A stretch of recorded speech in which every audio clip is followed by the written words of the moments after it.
Well, see, Like, that's the thing is what at first there's always maybe I'm gonna say this at some point in someone's life they hear screaming music and they're like I don't like that, and then something kind of catches their attention, I guess.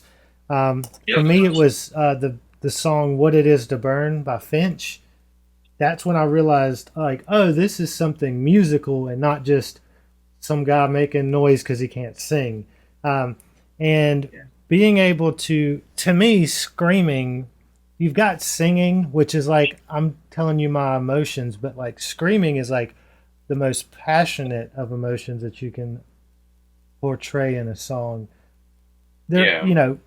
relatively to me, that's what they sound. So if you just get up there and you're screaming because uh, you like the bands you like do it too and you want to emulate them or something like, but somebody that really has like Passion for it. yeah, like a reason to do it, a feeling to do it, you can fucking tell that they mean it, and that's when you can feel the music and you get like a sense of It's funny whatever's that you going were on. able to sit there and pinpoint like the moment that you got into it.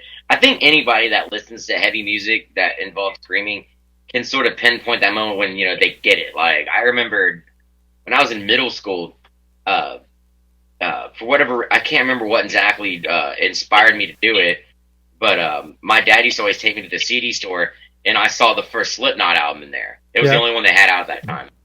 And I remember just looking at them like I've got to buy this just off of the principle of what they looked like. Yeah. And I came home and I remember that that I don't know if you heard that album, you had that real fucked up like intro, the way the album starts, and then it kicks in with that and you're da da da da da da da da. I'm like, holy shit! I remember thinking it was You're like like, an instant I just like figured I something remember out. it was immediately had my attention, and like ever since that moment I went on what I like to call my heavy metal snowball. Like it was like I couldn't get enough of it. Like after I heard Slipknot, I was like, what else is out there like that? And and then I'm hearing Sepultura and Pantera and Slayer, and Well, and then before you know it, by the time I'm in high school, I'm knee deep in Morbid Angel and Cradle of Filth, and then I meet this guy, and he starts turning me on to like Mayhem and Emperor and all this other crazy fucked up shit. So it was like it was just the weirdest thing. I went from listening to like classic rock and like mainstream stuff to like a few years later I'm like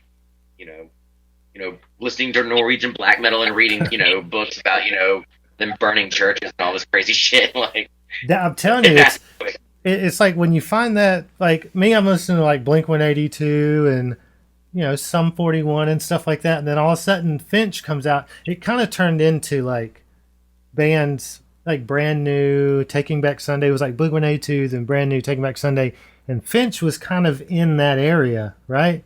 And yeah, then he starts screaming at the end of that song, and I'm like, oh, this is the part of the song where he's the most passionate about what he's singing. That's why he's screaming. And I was like, I get it. I feel the emotion there. And then I yeah, heard A Boy Bruised Red, Living in Black and White by Under Oath. And I was like, yeah. okay, all right. And then that turned in, I think you went into like that style of screaming music, and the music that I went into was more of like Norma Jean. I guess that's kind of the same, but it was more of the hardcore screamer instead of metal.